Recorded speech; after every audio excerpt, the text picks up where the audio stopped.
Hello everyone, good morning. सबसे पहले तो आप सभी लोग को बोलूँगा कि देखिए माहौल बहुत ही ज़्यादा ख़राब हो रही है, इसलिए आप लोग घर पे रहें, स्वस्थ रहें, अच्छे से पढ़ाई कीजिए, ज़्यादा इधर उधर जाने के चक्कर में ना रहें, ठीक है।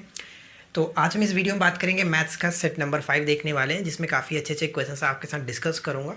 तो इस वीडियो को एंड तक ज़रूर देखें, ठीक है। और जिन लोगों को मैथ्स आती है तो उनसे एक छोटी सी रिक्वेस्ट करूँगा कि प्लीज़ आप लोग वीडियो को ओपन करके छोड़ा मत कीजिए, क्योंकि आप लोगों को पता है कि आप लोगों को मैथ्स आती है, तो आप लोग फालतू में अपना टाइम से 2-3 मिनट क्यों वेस्ट करते हो। या तो आप ओपन करते तो पूरी वीडियो को देखिए, या फिर आप मत देखा कीजिए, ठीक है।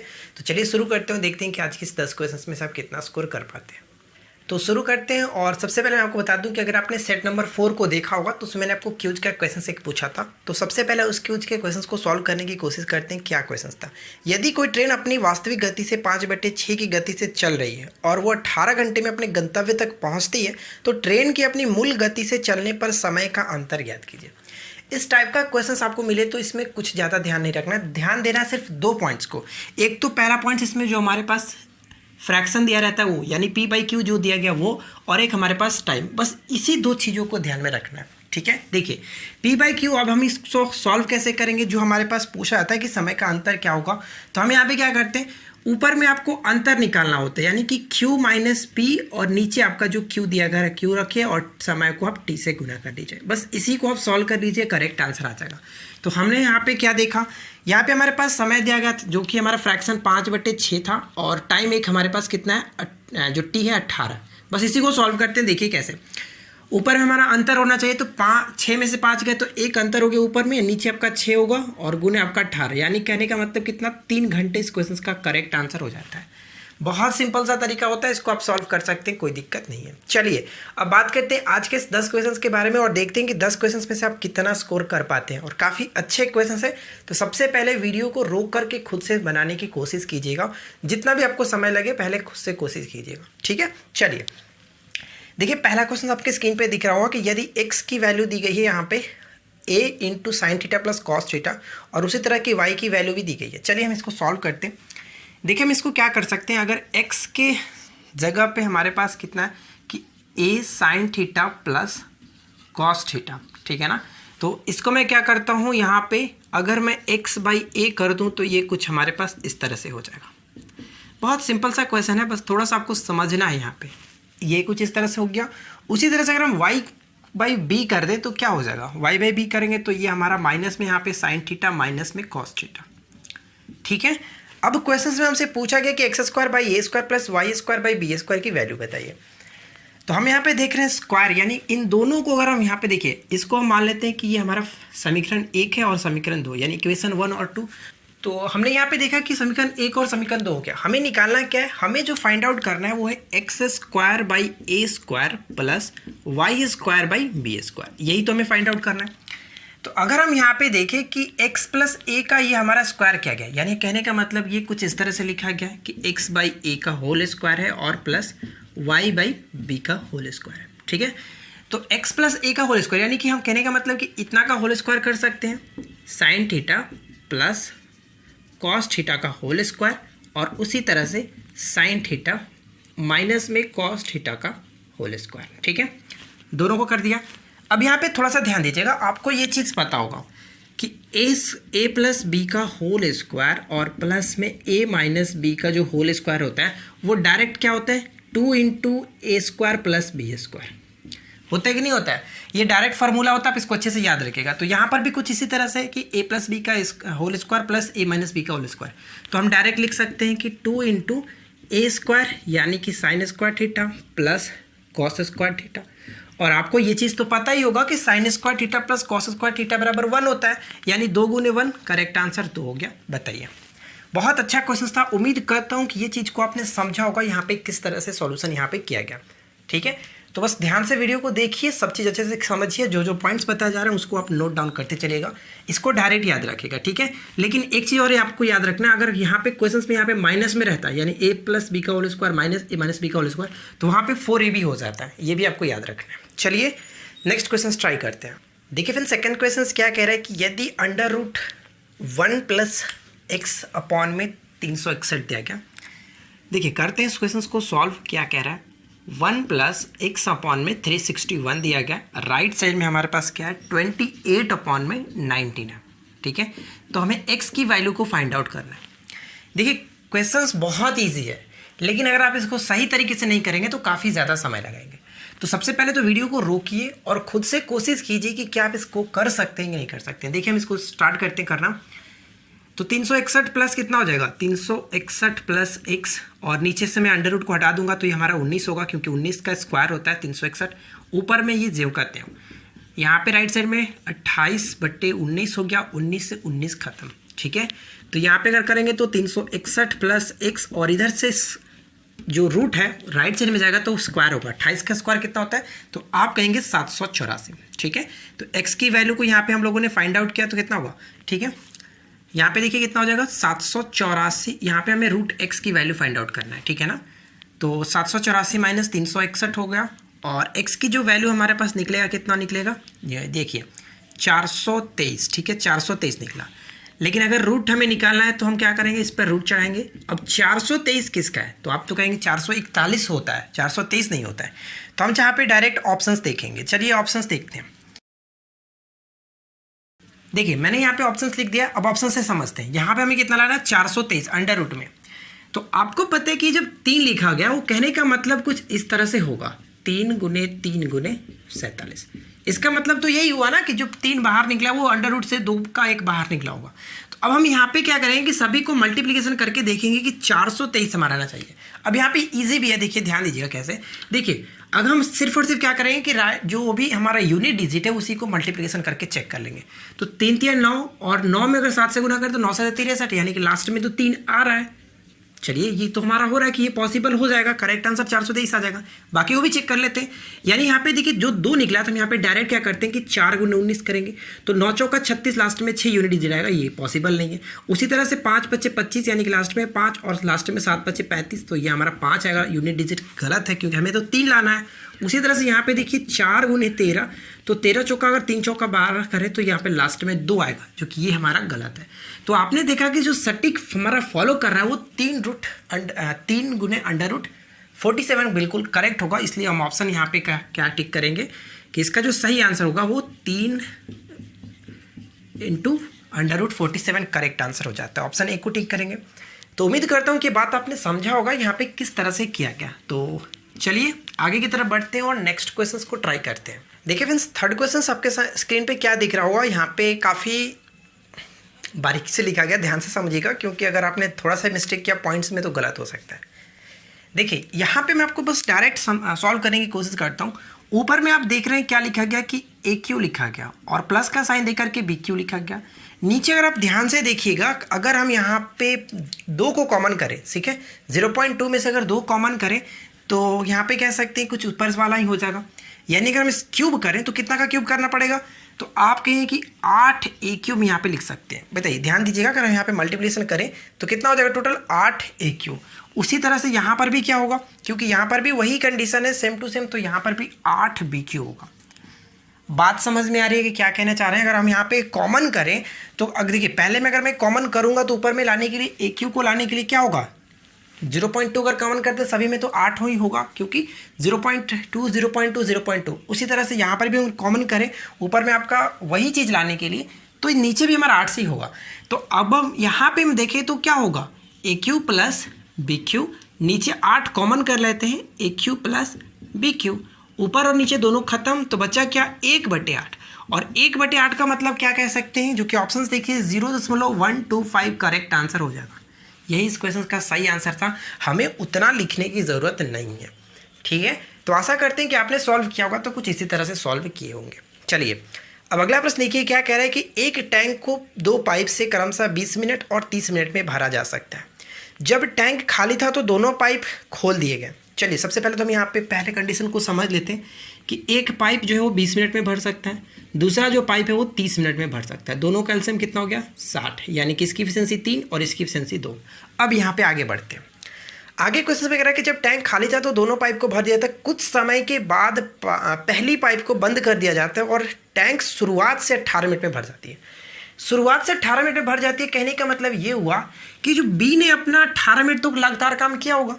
तो बी ने 18 मिनट अपने 2 की एफिशिएंसी से काम किया, तो 18 दूनी की 36 काम इसने कंप्लीट कर दिया होगा, यानी कि 24 काम जो है वो ए ने किया होगा। बात को समझिएगा, 2 इफिशियंसी के साथ 18 मिनट तक की शुरुआत से लगा रहता है, तो 18 दूनी की 36 काम तो खत्म किया, 60 काम में से 36 काम बी ने खत्म कर लिया, यानी कि 24 काम जो बचा होगा वो ए ने किया होगा स्टार्टिंग से, यानी 24 काम ए ने किया होगा। तो ए की इफिशियंसी कितनी है? 3 है, यानी कि एक दिन में वो 3 काम कर सकता है। ठीक है, इस तरह से हम समझते हैं। तो टोटल 24 काम करना है, तो 3 की एफिशिएंसी करेगा तो कितना समय लगेगा? तो आप कहेंगे टाइम जो होगा वो 24/3, यानी कि करेक्ट आंसर होगा 8 मिनट। ठीक है, ए जो होगा वो 8 मिनट तक काम किया था, उसके बाद ए को बंद कर दिया गया था, बाकी 18 मिनट तक बी ने किया और उसी तरह से अपना 36 काम कंप्लीट किया। बात समझ में आई? चलिए आगे बढ़ते हैं। अगला प्रश्न देखिए क्या कह रहा है कि 80 लीटर दूध तथा पानी के मिश्रण में जिसमें दूध की मात्रा 10% है। 80 लीटर का मिश्रण है, ठीक है, जिसमें दूध अगर हम बात करें मिल्क 8% है, यानी 80 का 8% कितना हो गया? 8 लीटर, और जो वाटर हो गया वो कितना हो गया? 72 लीटर। ये बात समझ में आई। अब आगे प्रश्न में ये कह रहा है कि कितना पानी यानी लीटर में मिलाया जाए ताकि 5% दूध वाला मिश्रण बन जाए, 5% मिश्रण वाला दूध बन जाए। यानी कहने का मतलब जो हुआ वो मिल्क और वाटर का जो रेशियो हो जाएगा 5 और यहाँ पे 95 का मतलब 1/19, ये हमारा अब नया रेशियो बन जाएगा। तो समझते, पहले से जो दूध था कितना था? आप कहेंगे कि 8। ठीक है, अब हमसे पूछा रहा है कि उसमें कितना पानी मिलाया जाए, तो 72 तो हमारे पास था ही, लेकिन उसमें पानी x मिलाते हैं, जो नया रेशियो बनेगा 1/19। आप इसको रेशियो मेथड से भी बना सकते हैं, कोई दिक्कत नहीं है, लेकिन x के मेथड से आपको समझने में थोड़ा सा आसानी होगा, इसलिए मैं आपको यहाँ पे समझा रहा हूँ। तो 72 + x और 19 कितना होता है? 152, यानी x की वैल्यू कितनी हो गई? आप कहेंगे 80 लीटर उसमें पानी जो कि और मिलाना पड़ेगा नया रेशियो 1/19 करने के लिए। ठीक है, तो करेक्ट आंसर क्या हो गया? 80 यहाँ पे सही आंसर है। देखिए फिर नेक्स्ट क्वेश्चन यहाँ पे क्या दिया जा रहा है कि एक खुदरा विक्रेता अंकित मूल्य पर 10% की छूट देकर के वस्तु बेचने पर 35% का लाभ कमाता है, तो पुस्तक के क्रय मूल्य और अंकित मूल्य का अनुपात बताइए। देखिए बहुत अच्छा प्रश्न है, इसको हम थोड़ा सा अच्छे से समझते हैं। देखिए हम यहाँ पे मानते हैं कि जो मार्केट प्राइस है वो हमारा x है, ठीक है, मार्केट प्राइस, और जो छूट दी जाती है वो किस पे दी जाती है? मार्केट प्राइस पे दी जाती है। तो हम यहाँ पे क्या करते हैं, जो हमारा SP हुआ यानी कि जो विक्रय मूल्य हुआ वो क्या? मार्केट प्राइस पे कितना का डिस्काउंट? 10% का डिस्काउंट, यानी कि 90/100। ठीक है, अब ये जो विक्रय मूल्य हुआ उसको हम क्या करते हैं? कंपेयर कर लेते हैं हमारे क्रय मूल्य से। चलिए यहाँ पे जो हमारा क्रय मूल्य, जो ये हमारा विक्रय मूल्य हुआ, यानी कि टोटल विक्रय मूल्य कितना हो गया? x × 90/100, ये हमारा क्रय टोटल हमारा SP हो गया, क्योंकि SP हमारा निकला। तो ये SP हम कंपेयर करते हैं क्रय मूल्य से। तो हम यहाँ पे मान लेते हैं कि क्रय मूल्य हमारा कोई भी वस्तु है उसको हम 100 मान लेते हैं, कि जो भी हमने चीज़ खरीदी होगी वो 100 रुपये में खरीदी होगी। अब यहाँ पे क्या कह रहा है कि 35% का लाभ होता है, यानी कि 135 यहाँ पे कर देते हैं इसको। अब यहाँ पे देखिए 100 से 100 आपका खत्म हो गया, 10 से 10 ये खत्म, और 15 9 आपका पता होगा 35 होता है।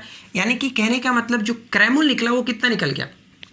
सॉरी, यहाँ पे जो x की वैल्यू, x क्या था? x हम लोगों ने माना था मार्केट प्राइस, अंकित मूल्य। तो मार्केट प्राइस कितना निकल गया? 150। अब हमसे पूछा क्या?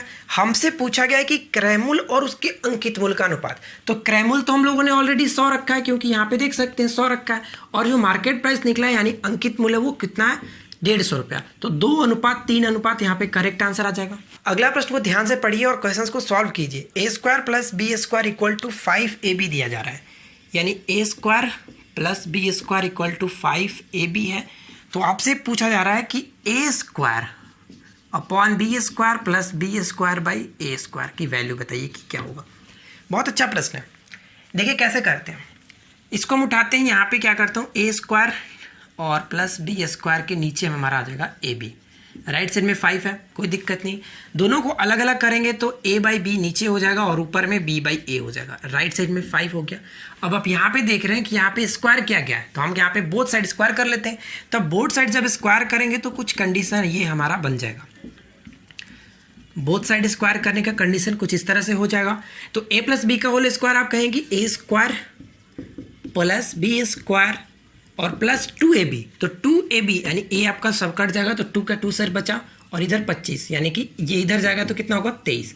करेक्ट आंसर क्या होगा कि a² / b² + b² / a² की वैल्यू जो आएगी वो 23 आएगा। Right answer will be option C. बात समझ में आ रही है? बहुत अच्छा प्रश्न था, उम्मीद करते हैं कि आपने इसको सॉल्व कर लिया होगा, ठीक है ना। चलिए नेक्स्ट क्वेश्चन को ट्राई करते हैं।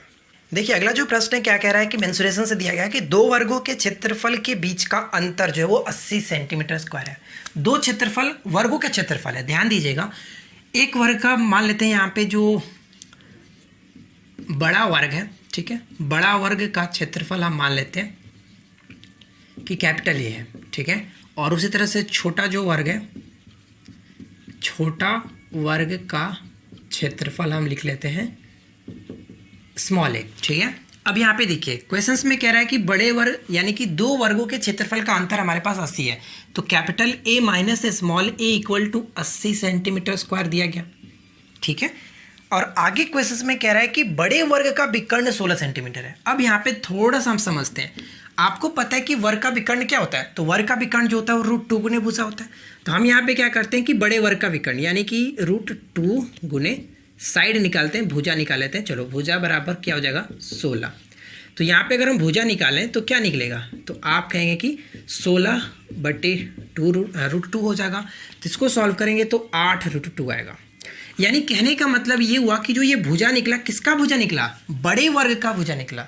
तो बड़े वर्ग का भुजा निकला तो आपको पता है कि बड़े वर्ग का क्षेत्रफल हम यहाँ पे आसानी से निकाल सकते हैं, क्योंकि बड़े वर्ग का क्षेत्रफल अगर हम यहाँ पे स्क्वायर कर देंगे तो इसका क्षेत्रफल कितना हो जाएगा। इसका अगर हम क्षेत्रफल देखें तो आप कहेंगे कि सिर्फ और सिर्फ कुछ करना नहीं है, इसका स्क्वायर कर दीजिए, क्योंकि भुजा स्क्वायर ही होता है, वर्ग का क्षेत्रफल भुजा स्क्वायर। तो 8 कितना हो गया 64, 64 दूने 128, 128 सेंटीमीटर स्क्वायर निकल गया बड़े जो हुआ इसका बड़े वर्ग का क्षेत्रफल। तो यहाँ पे रख देते हैं 128 माइनस ए और राइट साइड में 80 सेंटीमीटर स्क्वायर था, ठीक है। यानी अगर हम यहाँ पे स्मॉल ए की वैल्यू निकाले तो 128 में से 80 जाएगा तो कितना बचेगा, तो चलो 128 माइनस 80 कर लेते हैं, यानी 8 और 4 48 निकल गया।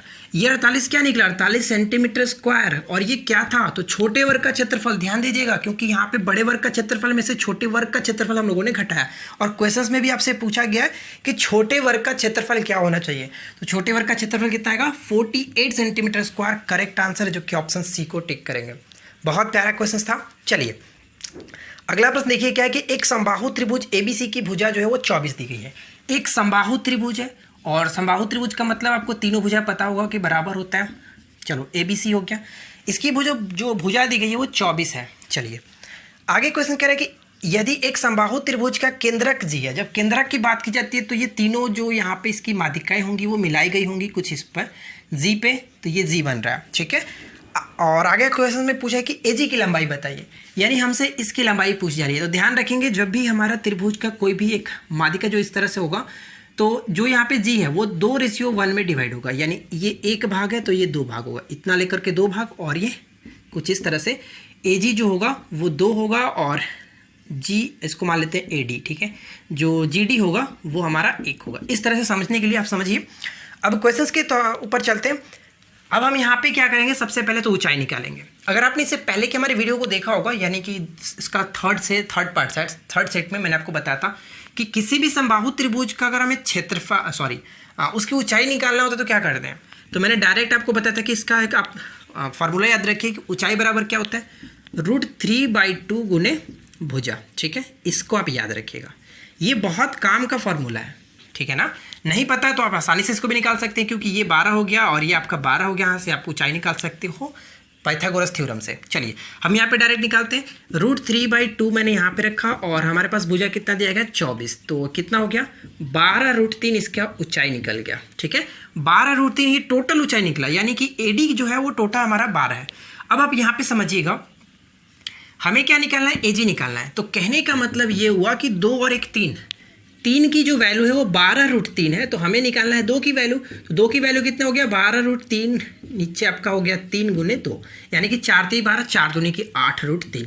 करेक्ट आंसर क्या निकलेगा 8√3 इस क्वेश्चन का सही आंसर, यानी कि एजी जो हुआ इतना जो हुआ एजी यहाँ से लेकर के यहाँ तक 8√3। बात समझ में आई। बहुत प्यारा क्वेश्चन है, उम्मीद करता हूँ कि आपने समझ लिया होगा। यहाँ पे आपको इसको याद रखना है कि किस तरह से इसको हम निकालते हैं समबाहु त्रिभुज की ऊंचाई को। चलिए नेक्स्ट क्वेश्चन को ट्राई करते हैं। गर्मी से हालत ख़राब हो जा रही है यार, बहुत ज़्यादा गर्मी हो रही है। चलिए कोई नहीं, देखिए अगला जो प्रश्न है बहुत अच्छा प्रश्न, इसको अच्छे से समझिएगा। 200 और 400 के बीच कितनी संख्या है वो जो 7 से विभाज्य है।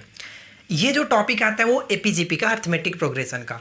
अगर आपने हमारे वीडियो पे एपीजीपी को नहीं देखा है तो जाकर के ज़रूर देखिए। उसमें मैंने आपको इतना अच्छे से बताया कि अगर कोई स्टार्टिंग का बच्चा जो अगर 9th क्लास का 10th क्लास का भी पढ़ना स्टार्ट करेगा ना, तो उस वीडियो को अच्छे समझ लेगा।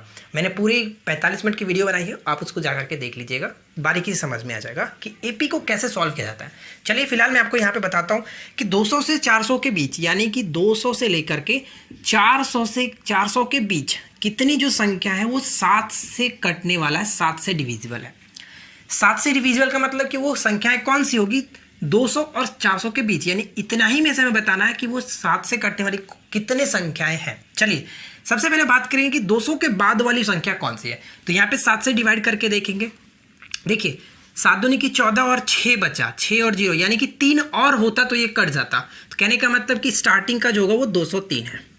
जब एक 203 है तो 7 इसमें जोड़ देंगे तो 210, उसकी तरह से 217, डॉट डॉट डॉट आगे की तरफ बढ़ेंगे। अब यहाँ पे बात करते हैं कि 400 से कम वो संख्या कौन सी है जो 7 से कटेगा। तो यहाँ पर भी 7 से डिवाइड करते हैं।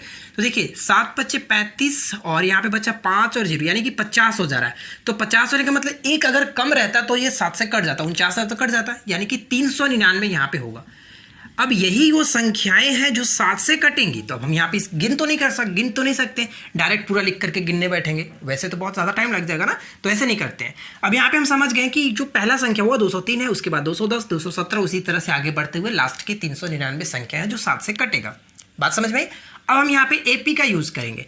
एपी में जो स्टार्टिंग का पद होता है उसको हम लोग स्टार्टिंग का टर्म्स ए से डिनोट करते हैं, और दोनों पदों के बीच का जो अंतर होता है उसको हम लोग डी करते हैं, यानी जो डी हुआ कितना का अंतर है, 7 का अंतर है। अब ये जो लास्ट जो टर्म्स होता है इसको हम लोग टीएन से डिनोट करते हैं। बारीकी से समझने के लिए आप इसको हमारे जो एपीजीपी वाला मैंने वीडियो बनाया उसको आप देख लीजिएगा, समझ में आ जाएगा। चलिए सॉल्व करते हैं। तो इसके लिए एक छोटा सा फार्मूला होता है कि TN equal to A plus N minus 1 into D. ठीक है, इस फार्मूले को हम याद रखेंगे क्योंकि ये बहुत काम की चीज़ है। टीएन की जगह पे क्या रखेंगे, जो लास्ट टर्म होता है वो, ठीक है 399, ए की जगह पे कितना है 203 प्लस एन माइनस 1, हमें एन निकालना है। एन क्या है, एन जो है बीच में टर्म्स है, कितना इसमें पद हो रहा है 1 2 3 इस तरह से, वो एन हो गया। डी की जगह पे 7 रखेंगे, जो डिफरेंसेस होता है उसको हम लोग रखते हैं। अब यहाँ पे देखिए कितना हो जाएगा, 6 9 196, 7 को मैंने यहाँ पे नीचे भेज देता हूँ, राइट साइड में n माइनस 1 बच गया। इसके आगे सॉल्व करेंगे तो कितना हो जाएगा, ये आप कहेंगे कि 28, हाँ 28 बिल्कुल 28 बार में कट जाएगा, और n के इधर एक आपका जुड़ गया, तो n की वैल्यू कितनी निकल गई, 29 इज द करेक्ट आंसर। अब यहाँ पे 29 क्या है आप ये समझिए। जैसे हम यहाँ पे बढ़ रहे हैं कि 203, 210, 217, इसी तरह से ये टोटल जो नंबर है उसमें 29 ऐसी संख्याएं हैं जो 7 से कटेगा। तो यही क्वेश्चन हमसे पूछा जा रहा था कि 200 से 400 के बीच कितनी संख्या है जो 7 से कटेगा। तो टोटल 29 संख्या है वो 7 से कटने वाला है।